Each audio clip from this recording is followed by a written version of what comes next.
Hello বন্ধুরা, রান্না রকমারি ইউটিউব চ্যানেলে আপনাদের স্বাগত। আজকে আমি বানাচ্ছি ডিম পোস্ত। চলুন দেখে নিই কীভাবে বানাচ্ছি। ডিম পোস্ত বানানোর জন্য আমার লাগছে 3টে ডিম, টমেটো, পেঁয়াজ আর পোস্ত। ডিমগুলো আমি এবারে কড়াইতে সেদ্ধ করতে দিয়ে দিলাম। ডিমের খোলাগুলো সহজেই ছেড়ে যায়, তার জন্য আমি একটা টিপস বলবো, সেই জন্য পুরো ভিডিওটা আপনাদের দেখতে হবে।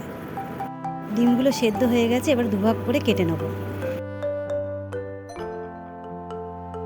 কড়াইতে তেল দিয়ে নুন হলুদ দিয়ে ডিমগুলো ভেজে নেব।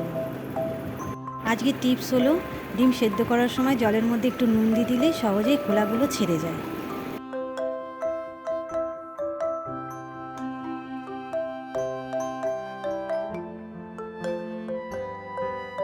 ডিমগুলো উল্টে পাল্টে লাল লাল করে ভেজে নিতে হবে।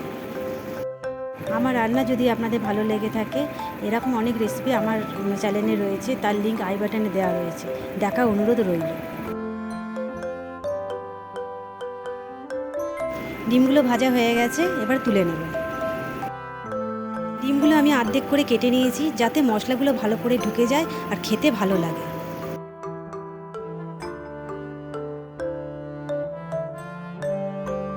কড়াইয়ের মধ্যে একটু তেল দিয়ে তাতে কালো জিরে ফোড়ন দিয়ে পেঁয়াজগুলো, টমেটো আর কাঁচা লঙ্কা, চেরা কাঁচা লঙ্কা দিয়ে আবার নেড়ে নিতে হবে।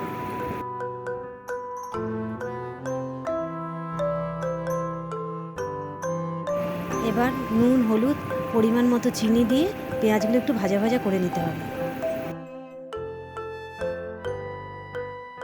অল্প ভাজা ভাজা হয়ে গেলে, আমি বেশি ভাজবো না পেঁয়াজটা, তার মধ্যে পোস্ত আর একটু জল দিয়ে নেড়ে নিতে হবে।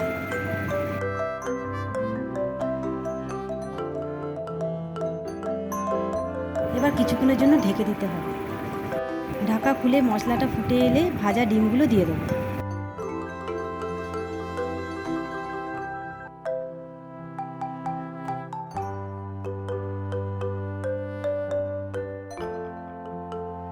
ডিমগুলো ভালো করে নেড়ে নিয়ে মাখো মাখো হয়ে গেলেই ওপর থেকে সর্ষে তেল ছড়িয়ে দিলেই আমাদের রেডি ডিম পোস্ত।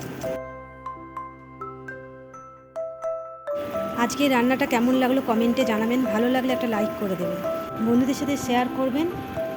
আমার চ্যানেলে নতুন বন্ধু হয়ে থাকলে চ্যানেলটিকে সাবস্ক্রাইব করে দেবেন।